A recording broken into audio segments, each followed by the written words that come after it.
Hello everyone, welcome to SSC academy. हम लोग राज्य व्यवस्था का चर्चा कर रहे हैं और राज्य व्यवस्था के अंतर्गत इसी कड़ी में एक दूसरा वीडियो लेकर के आए हैं। हम लोग आज का अध्याय चर्चा करने जा रहे हैं नागरिकता के ऊपर। तो देखिए, एक महत्वपूर्ण अध्याय होने जा रहा है यह, क्योंकि नागरिकता काफी जो है महत्वपूर्ण टॉपिक है हमारे एग्जामिनेशन पॉइंट ऑफ व्यू से, और ऐसे भी भारत के नागरिक होने के रूप में भी या किसी राष्ट्र के नागरिक होने के रूप में भी हमें अपने नागरिकता के बारे में तो ज्ञान होना ही चाहिए कि किस व्यक्ति के पास क्या ज्ञान है या नागरिकता में कौन कौन से अधिकार हैं नहीं है, इन सभी चीजों के बारे में आज के वीडियो पे चर्चा। लेकिन इससे पहले एक छोटा सा बात कहना चाहेंगे, अगर आप हमारे वीडियो को पसंद करते हैं या इवन अच्छा लगता है तो डेफिनेटली आप हमारे वीडियो को सब्सक्राइब कर लें। स्पेशली मैं आपका पॉलिटी बहुत खूबसूरत तरीके से कवर कर दूंगा और एक कवर में और अच्छे से कर पाऊंगा। इसके लिए आप थोड़ा सा हमें कोऑपरेट करें, हमारे चैनल्स को सब्सक्राइब करें, लाइक करें और डेफिनेटली अगर आपको अच्छा लगे तो अपने दोस्तों के साथ शेयर करें। चलिए, तो अब हम प्रारंभ करते हैं अपने आज के अध्याय को। आज का एक महत्वपूर्ण टॉपिक नागरिकता। भारत के संविधान में अगर इसका देखा जाए तो सेकेंड पार्ट में यानी कि अध्याय 2 में वर्णन किया गया है, भाग 2 में वर्णन किया है। भाग 1 में संघ एवं उसके राज्य क्षेत्र और भाग 2 में नागरिकता का चर्चा किया गया है। तो आप समझ सकते हैं इसका महत्व अपने आप में कितना होगा। तो भाग 2 में वर्णन नागरिकता। अगर अनुच्छेद का बातें करेंगे तो आर्टिकल 5 to 11, 5 से लेकर के 11 के बीच में वर्णन किया गया है हमारे संविधान में नागरिकता के बारे में। तो आज हम प्रत्येक आर्टिकल के मार्फत से समझेंगे कि हर एक आर्टिकल में 5 से लेकर के 11 तक के अनुच्छेदों में क्या वर्णन किया गया है भारतीय नागरिकता के बारे में, किस प्रकार से नागरिकता को हम ग्रहण कर सकते हैं, छोड़ सकते हैं, क्या अधिकार है हमारे। तो आइए जाने नागरिकता को। सर्वप्रथम नागरिकता क्या।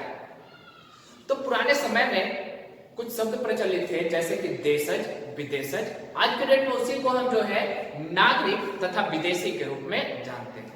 तो देशज और विदेशज या फिर नागरिक और विदेशी लोग, तो किसी भी राष्ट्र का वह नागरिक है ना जिसके पास राजनीतिक अधिकारों के साथ साथ सभी प्रकार के नागरिक अधिकार उसके पास हो, वैसे लोगों को उस राष्ट्र का नागरिक कहते हैं। जबकि किसी राष्ट्र में दूसरे देश से आकर रहने वाले है ना, किसी राष्ट्र में दूसरे राष्ट्र से आकर रहने वाले, कार्य करने वाले नागरिक उस राष्ट्र के लिए विदेशी होते हैं। जैसे कि आप समझिए इस बात को, जैसे भारत के बहुत सारे लोग अमेरिका है, कनाडा है ना, या फिर आपका जो है सऊदी अरबिया है, या फिर आपका जो है मैक्सिको, एटीसी और भी यूरोपियन कंट्रीज में है। तो वो जो व्यक्ति है वो वहां के लिए क्या होगा, विदेशी हो। हालांकि जब वो भारत में आएंगे तो भारत के नागरिक। उसी प्रकार से बहुत सारे देशों के लोग भारत में भी आकर कर रहे हैं, तो वो हमारे लिए तो विदेशी है, परंतु अन्य देशों के लिए वह नागरिक है जिस राष्ट्र से वो संबंधित रखते हैं। तो इसको आंकेंगे कैसे। सबसे पहला बात हम आपको बताएं कि एक बेसिक डिफरेंस क्या होगा, एक मूल अंतर क्या होगा। नागरिक के पास सभी प्रकार के जो एक उसके संविधान के द्वारा दिया गया है, उसके संविधान के द्वारा दिया गया सभी प्रकार के राजनीतिक अधिकार उसके पास होंगे, सभी प्रकार के नागरिक अधिकार उसके पास होंगे। इस प्रकार के लोगों को उस राष्ट्र का नागरिक कहेंगे। जबकि कुछ प्रमुख ही अधिकारों को जिन्हें दिया जाएगा वो व्यक्ति उस राष्ट्र का विदेशी कहलाएगा। कैसे, भारत के संदर्भ में इसे देखें। जैसे भारत के संदर्भ में अगर इसको देखें तो कई बार आपके इम्तिहान में यानी एग्जामिनेशन में पूछा करता है कि निम्न में से उस आर्टिकल का नाम बताएं जो सिर्फ भारतीयों के लिए ही है, यानी वैसा आर्टिकल, वैसा फंडामेंटल राइट जो सिर्फ भारत के लोग ही एक्सरसाइज कर सकते हैं, भारत के लोग ही उसका इस्तेमाल कर सकते हैं और लोग नहीं कर सकते। तो देखिए, इसको आप एक लाइन में याद कर लीजिए। आर्टिकल 15, आर्टिकल 16, आर्टिकल 19 और आर्टिकल 29 और 30, यानी 15, 16, 19, 29, 30, 15, 16, 19, 29, 30 ये वो आर्टिकल्स हैं, ये वो मौलिक अधिकार हैं जिसे सिर्फ भारतीय नागरिक ही इस्तेमाल कर सकते हैं, बाकी लोगों के लिए नहीं है। तो भाई हम चर्चा क्या कर रहे हैं, किसी राष्ट्र में 2 प्रकार के लोग रहते हैं, पहला नागरिक, दूसरा विदेशी। देखिए, तो भाई पहला नागरिक हो गया देशी, देशज जिसको नागरिक कहते हैं, एंड द सेकंड वन, दूसरा कौन होगा, तो दूसरा होगा उस राष्ट्र का विदेशी। तो विदेशी जो व्यक्ति होगा वो विदेशी भी 2 प्रकार के होते हैं। कैसे, एक पाकिस्तान का नागरिक हमारे यहाँ आए किस इंटेंशन से आएगा आप समझ सकते हैं, है ना। वो कहीं ना कहीं स्पाई करने के लिए आएगा कि भाई कहाँ पास बम प्लांट कर दिया जाए और उड़ा दिया जाए। और कुछ लोग जैसे अमेरिका वाले लोग आएंगे, रशिया के नागरिक आएंगे, फ्रांस के नागरिक आएंगे, तो वो हमारे यहाँ आएंगे तो वो हमारे मित्र राष्ट्र हैं। तो विदेशों में भी यानी विदेशियों में भी दो कैटेगराइज हो जाएगा, कौन सा, शत्रु राष्ट्र और मित्र राष्ट्र, कैटेगराइज कर लें। ठीक है कि भाई विदेशी में क्या हो जाएगा, विदेशी में भी हमारा एक हो जाएगा शत्रु राष्ट्र, है ना, और एक हो जाएगा मित्र राष्ट्र, मित्र राष्ट्र। ठीक है, मित्र राष्ट्र। तो भारतीय नागरिक जिस आर्टिकल का, जिस फंडामेंटल राइट का इस्तेमाल करेंगे, जो सिर्फ भारतीय ही इस्तेमाल कर सकते हैं, क्या है, क्या बताएं, आर्टिकल 15, आर्टिकल 16, आर्टिकल 19, आर्टिकल 29 और आर्टिकल 30, है ना। ये सिर्फ भारतीय लोग ही इस्तेमाल कर सकते हैं। बाकी इसके अलावा जो है वो विदेशियों को भी दिया गया है। हालांकि सभी प्रकार के विदेशी को सभी आर्टिकल नहीं दिया गया है, जैसे कि जो हमारे मित्र राष्ट्र के लोग हैं उन्हें आर्टिकल 22 स्पेशल दिया गया है, यानी मित्र राष्ट्र को आर्टिकल 22 दिया गया है, परंतु शत्रु राष्ट्र को आर्टिकल 22 का अधिकार नहीं है। क्यों? तो मौलिक अधिकार में जब अनुच्छेद 22 का हम लोग अध्ययन करेंगे तो वहां पाएंगे क्या है, गिरफ्तारी के रूप में संरक्षण। गिरफ्तारी से संरक्षण कैसे भाई, जैसे हमें और आपको अगर कोई पुलिस गिरफ्तार करता है तो वहां हम ऑब्जेक्शन करेंगे कि हमें किस जुर्म में गिरफ्तार किया जा रहा है, हमारे लिए वारंट है, यानी गिरफ्तारी के लिए क्या होना चाहिए, वारंट। तो हमारे लिए भी हो सकता है और जो मित्र राष्ट्र के नागरिक हैं वो भी इसका डिमांड कर सकते हैं, परंतु यह डिमांड शत्रु राष्ट्र के अगर किसी नागरिक को गिरफ्तार किया जाता है संदिग्ध अवस्था में, तो वैसे परिस्थिति में वो आर्टिकल 22 को नहीं इस्तेमाल कर सकता। पहला बात, उसे शक के बेसिस पर गिरफ्तार किया जा सकता है और जब तक चाहे तब तक उसको गिरफ्तार करके रख सकते हैं आर्टिकल 22 के अकॉर्डिंग।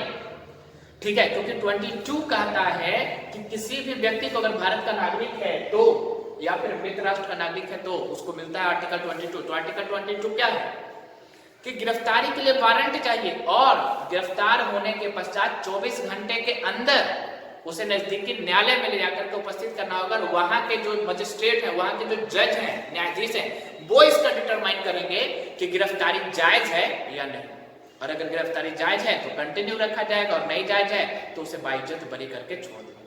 परंतु अगर मान के चलिए कोई पाकिस्तानी व्यक्ति संदिग्ध अवस्था में पाया जाता है, जैसे मान के चलिए बोधगया में गया वो और ट्री के आसपास वो घूम रहा है, बोधि वृक्ष के पास, ऐसा लग रहा है मानो बम प्लांट करने के लिए है, तो क्या वहां पास उसे हम प्लांट करने के लिए रहने देंगे कि वो ब्लास्ट करेगा उसके बाद अरेस्ट करेंगे? वहां पास हम उसे शक के आधार पर गिरफ्तार कर सकते हैं। ठीक है, ये हो जाएगा शत्रु राष्ट्र। तो आर्टिकल 22 शत्रु राष्ट्र को नहीं मिलेगा परंतु मित्र राष्ट्र को मिलेगा। सिर्फ भारतीयों के लिए कौन सा है, 15, 16, 19, 29, 30। अब 15, 16, 19, 29, 30 ये मौलिक अधिकार में हम इसका चर्चा करेंगे, जब करेंगे तो वहां आप जो है इसको समझिएगा। फिलहाल ये आपको यहाँ से ये समझना है कि एक कुछ प्रमुख अधिकार सिर्फ भारतीय नागरिकों के लिए है, बाकी विदेशियों के लिए है, लेकिन विदेशियों में भी जो मित्र राष्ट्र है उनको 22 दिया जाएगा, शत्रु राष्ट्र को आर्टिकल 22 नहीं जाएगा। और ए यानी 15, 16, 19, 29, 30 प्लस 22 को छोड़ करके बाकी सभी जो है लगभग सभी नागरिकों को दिया जाएगा। ये ऐसा क्यों है, बहुत सारे अधिकार विदेशियों को क्यों दे रहे हैं? तो विदेशियों को देने का पीछे रीजन है कि प्रत्येक राष्ट्र में कानून विधि व्यवस्था है, तो चूंकि कानून का विधि व्यवस्था है आपके यहाँ, तो कोई दूसरा नागरिक जाएगा तो क्या उसे आप गोली से मार दोगे, उसे जान मार दोगे, उसका जान ले लोगे? नहीं, क्योंकि आपके यहाँ कानून व्यवस्था है, विधि व्यवस्था है। और यदि किसी विदेशी का कोई हत्या करता है तो वैसे परिस्थिति में उसे भी विधि के समक्ष समता के अधिकार के अकॉर्डिंग उसे भी वही सजा मिलेगा जो सामान्य वे में सजा मिलता है। तो ये हो जाएगा आपका एक कुछ चर्चा। अब देखिए हम वास्तव में आज का हमारा जो टॉपिक का चर्चा है वो है हमारा नागरिकता, और एक वर्णन का है आर्टिकल 5 से लेकर के 11 तक। हमें आपको यहाँ डिफरेंस बताने का प्रयास किए कि किस प्रकार से एक नागरिक में और एक विदेशी में अंतर होता है, किस प्रकार से कुछ प्रमुख अधिकार जो है वो सिर्फ भारतीयों को दिया गया है और कुछ अधिकार जो है विदेशियों को दिया गया है। अब देखिए हम एक एक करके चर्चा करेंगे। इस नागरिकता में क्या अध्ययन करेंगे कि आजादी के समय किस प्रकार से भारतीय नागरिकता ग्रहण किया जा सकता था, या वर्तमान संदर्भ में किस प्रकार से भारतीय नागरिकता को स्वीकार किया जा सकता है, इसके बारे में हम चर्चा करेंगे। तो फर्स्ट आर्टिकल हम लोग चर्चा करेंगे। सबसे पहला आर्टिकल, आर्टिकल नंबर 5। तो इस आर्टिकल के अकॉर्डिंग है ना, आर्टिकल 5 के अकॉर्डिंग तो है, कहता है कि प्रत्येक नागरिक व्यक्ति जो संविधान के प्रारंभ के समय भारत के क्षेत्र में था, अवस्थित था, उन सभी के लिए अनुच्छेद 5 के अंतर्गत 3 व्यवस्था रखा गया, यानी 3 प्रकार के लोग भारतीय नागरिक स्वीकार किए जाएंगे। कौन से होंगे वो देख लिया जाए। सबसे पहला बात, 5 का 1 में क्या वर्णन किया जाए, वह भारत राज्य क्षेत्र में जन्म लिया, यानी यदि किसी व्यक्ति का जन्म भारत राज्य क्षेत्र में हुआ है तो वो भारतीय नागरिकता प्राप्त करेगा, यानी उसे भारतीय नागरिकता दिया जाएगा। ये आर्टिकल 5 का पहला कंडीशन, यानी इस प्रकार से भारतीय नागरिकता ग्रहण हो सकता था। दूसरा कंडीशन क्या, दूसरा कंडीशन कहता है उसके माता पिता में से, है ना, अगर उसके माता पिता में से कोई एक व्यक्ति यदि इस भारत में जन्म लेता है आजादी के समय, ठीक है, उसके माता पिता में से कोई एक भारत राज्य क्षेत्र में जन्म लिया हो, तो वैसे परिस्थिति में भी उसे भारतीय नागरिकता प्रदान किया जाएगा। यानी उसके माता पिता में से कोई भी एक जन्म लिए हो, है ना, माता पिता में से कोई भी अगर एक जन्म लिए हो तो उसे भी भारतीय नागरिकता प्रदान किया जाएगा। तीसरे व्यक्ति को कौन होंगे जिनको नागरिकता दिया जाए? तीसरा व्यक्ति कहता है कि संविधान लागू होने से पहले कम से कम 5 वर्ष तक साधारण तौर पर भारत का निवासी रहा, यानी संविधान लागू होने से 5 वर्ष पूर्व से, संविधान के लागू होने के 5 वर्ष पूर्व से रह रहा है ना, 5 वर्ष पूर्व से अस्थायी निवासी के रूप में वह भारत में रह रहा हो, तो साधारण तौर पर वह निवासी रह रहा हो, वैसे परिस्थिति में भी उसे भारतीय नागरिकता दिया जाएगा। यानी कि, है ना, जो हमारा 26 जनवरी 1950 को संविधान लागू हुआ, उसके 5 साल पहले से वो लगातार भारतीय क्षेत्र में निवास कर रहा है, तो उसे नागरिकता दे दिया जाएगा। पहला, भारत क्षेत्र में जन्म लिए हैं तो भारतीय नागरिकता। दूसरा, हमारे माता पिता में से कोई भी एक का जन्म भारत में हुआ है तो उस बेसिस पर नागरिकता। और तीसरा, बता चुके कि यदि आप संविधान लागू होने के 5 वर्ष पूर्व से रह रहे हैं भारत में तो भी आपको भारतीय नागरिकता प्रदान किया जा सकता है। तो भाई ये था आर्टिकल नंबर 5, जो हम उम्मीद करते हैं आपको समझ में आया होगा। अगर नहीं समझ में आया है तो आप थोड़ा बैकवर्ड जाकर के एक बार फिर से इसको समझने का प्रयास करें। सुनाओ द नेक्स्ट, अगला चर्चा हम करेंगे आर्टिकल नंबर 6। देखिए आर्टिकल नंबर 6, आर्टिकल नंबर 6 कहता है पाकिस्तान से प्रव्रजन करके आए व्यक्तियों की नागरिकता। प्रव्रजन मतलब वहां से आना, ठीक है। तो आर्टिकल नंबर 6 कहता है पाकिस्तान से आए हुए कुछ नागरिकों को नागरिकता। जैसे कि आजादी के समय क्या कंडीशन थी? आजादी के समय यह कहा गया था कि जो लोग भारत में रहना चाहेंगे, हिंदुस्तान में रहना चाहेंगे, वो हिंदुस्तान में रहेंगे, जो लोग पाकिस्तान में रहना चाहते हैं वो पाकिस्तान में चले जाए। तो इस तरीके से पाकिस्तान से आने वाले कुछ प्रमुख लोग, ठीक है, हमारे पाकिस्तान से भारत में आ गए कि नहीं भाई पाकिस्तान में नहीं रहेंगे, यहाँ पर जो है दंगा फसाद हो जाएगा तो हम चले हिंदुस्तान। तो पाकिस्तान से आने वाले भारत में लोग, लेकिन यहाँ कंडीशन है, एक शब्द दिया गया है 19 जुलाई 1948। 19 जुलाई 1948, 19 जुलाई 1948 क्या कॉन्सेप्ट है भाई? कहता है कि यदि कोई व्यक्ति पाकिस्तान से भारत 19 जुलाई 1948 के पूर्व आया है तो उसे साधारण तौर पर भारतीय नागरिकता मान लिया जाए, परंतु यदि कोई 19 जुलाई 1948 के बाद आया है तो ऐसे परिस्थिति में उसे अनुमति पत्र के साथ आना पड़ेगा, यानी सरेंडर करना पड़ेगा पाकिस्तान में कि हम पाकिस्तानी नागरिकता का त्याग कर रहे हैं और हम भारत के नागरिक बनने के लिए जा रहे हैं, यानी उसे अनुमति पत्र के साथ आना पड़ेगा। कौन से कॉन्सेप्ट में? अगर वो आ रहा है 19 जुलाई 1948 के बाद पाकिस्तान से, तो अगर पहले आ गए तो डायरेक्ट भारतीय नागरिक समझा जाएगा, ठीक है। तो ये हो गया आर्टिकल नंबर 6। आर्टिकल नंबर 6 क्या पर चर्चा कर रहा है? सरल बात एकदम है कि पाकिस्तान से प्रव्रजन करके आए वैसे नागरिक जो कि 19 जुलाई 1948 के या तो पहले आए हैं तो नागरिक बन जाएंगे, और यदि बाद में आए हैं तो अनुमति पत्र के साथ आएंगे। ये हो गया आर्टिकल नंबर 6। उम्मीद करते हैं आप समझ गए होंगे। सुनाओ तो नेक्स्ट अगला आर्टिकल का चर्चा करें, समझिएगा। अगला आर्टिकल है आर्टिकल नंबर 7। आर्टिकल नंबर 7 देखिए भाई क्या आर्टिकल नंबर 7 बड़ा सरल है।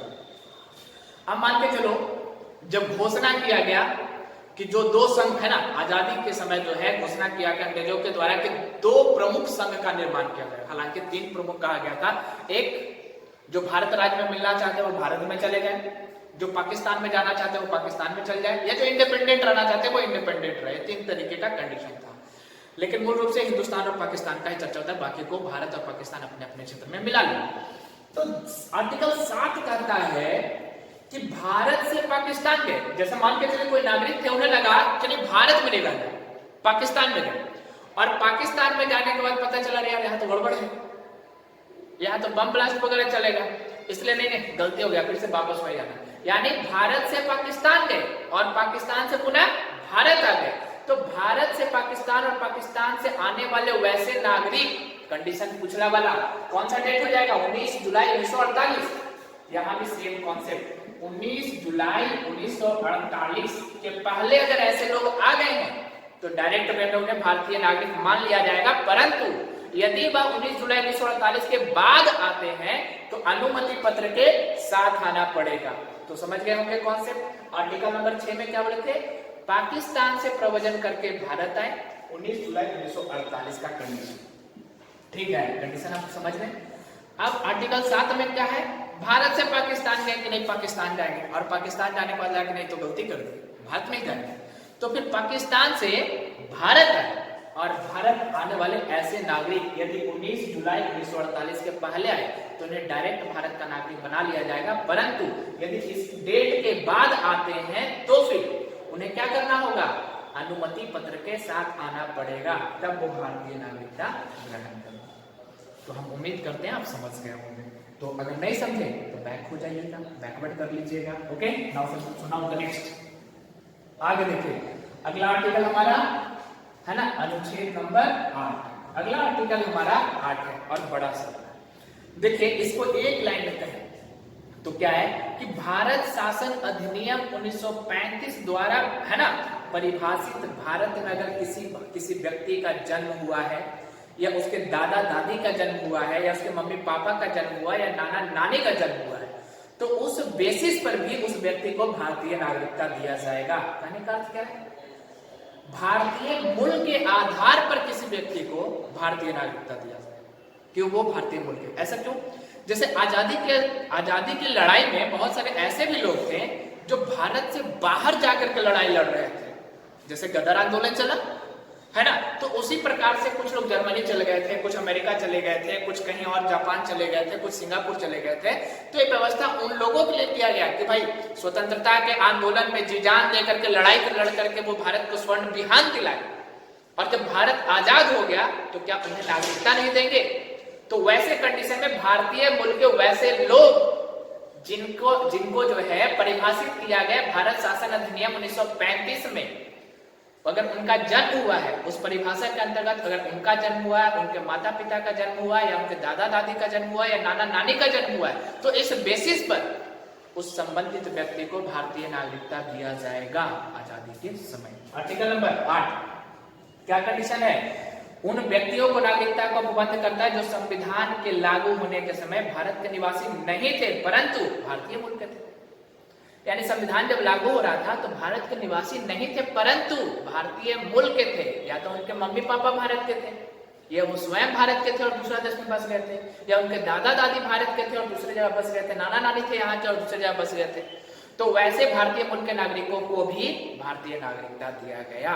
क्लियर है जी, बिल्कुल क्लियर होना चाहिए। आर्टिकल नंबर 8 सुनाओ द नेक्स्ट। ए हो गया आर्टिकल नंबर 8। अब देखिए आर्टिकल नंबर 9 का चर्चा क्या करता है। आर्टिकल नंबर 9 बड़ा सरल और बड़ा आसान सा टॉपिक है, समझिएगा। आर्टिकल नंबर 9 क्या कहता है, देखो अनुच्छेद 9 क्या है। अनुच्छेद 9 कहता है कि ज्यों ही कोई भारतीय नागरिक किसी दूसरे राष्ट्र का नागरिकता ग्रहण करता है त्यों ही उस व्यक्ति का भारतीय नागरिकता समाप्त हो जाता है। जो ही कोई भारतीय व्यक्ति किसी विदेशी राष्ट्र का नागरिकता ग्रहण करता है त्यों ही उसका भारतीय नागरिकता समाप्त हो जाता है। यानी कि एकल नागरिकता है भारत में, ठीक है। यानी आप किसी एक ही राष्ट्र के नागरिक हो सकते हैं, अगर दूसरे राष्ट्र का नागरिकता ग्रहण कर लेते हैं तो वैसे परिस्थिति में आपका जो है कंडीशन क्या हो जाएगा, भारत का नागरिकता खत्म हो जाएगा, समाप्त हो जाएगा, सस्पेंड कर दिया जाएगा। ये आर्टिकल नंबर 9 है। 9 में क्या कहा गया कि जो ही कोई व्यक्ति किसी दूसरे राष्ट्र का नागरिकता ग्रहण करेगा त्यों ही भारत का नागरिकता समाप्त। कहने का मतलब जो ही त्यों ही, एकदम सीधा सीधा समझिए, किसी दूसरे राष्ट्र का नागरिकता ग्रहण करने के साथ ही भारतीय नागरिकता आपका सस्पेंड हो जाएगा। ये है अनुच्छेद 9 जो आम प्रयास किए एकदम सरल भाषा में आपको समझाने का। अब चलेंगे अगले अनुच्छेद के ऊपर, ठीक है। देखिए अगला अनुच्छेद, अगला अनुच्छेद क्या है? 10। तो अगला अनुच्छेद 10 कहता है क्या?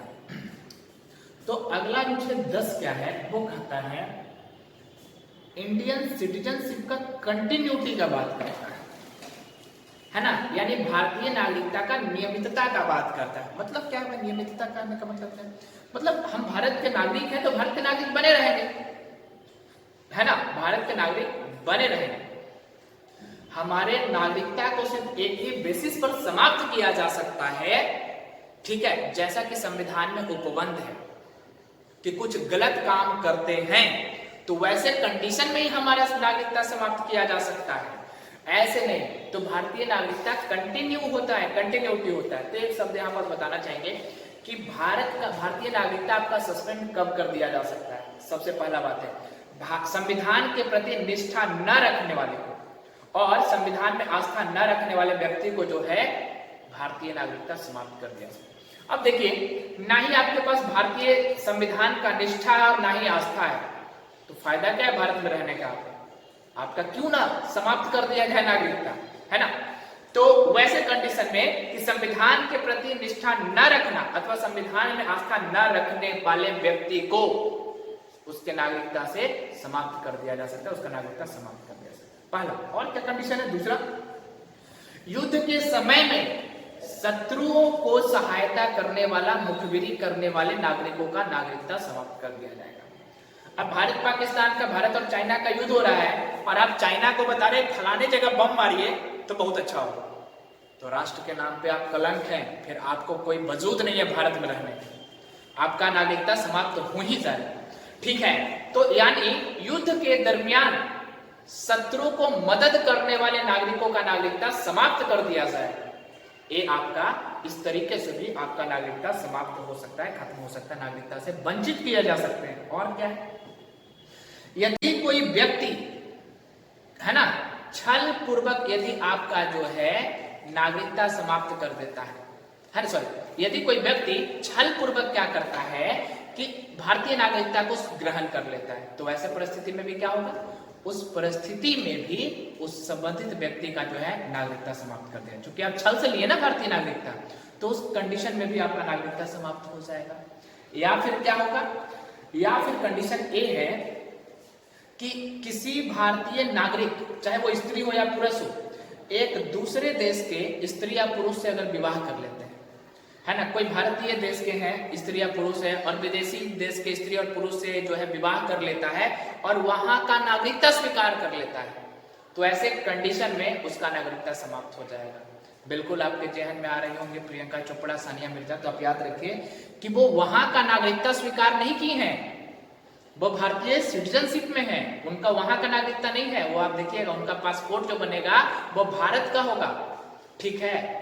तो प्रियंका चोपड़ा या फिर आपके सानिया मिर्जा जो है वो भारतीय नागरिक है। अगर वो जो ही पाकिस्तान का या जो निक जोन्स जो है वहां का अगर नागरिकता ग्रहण करते हैं ये लोग, वैसे भारतीय नागरिकता इन लोग का सस्पेंड कर दिया जाए।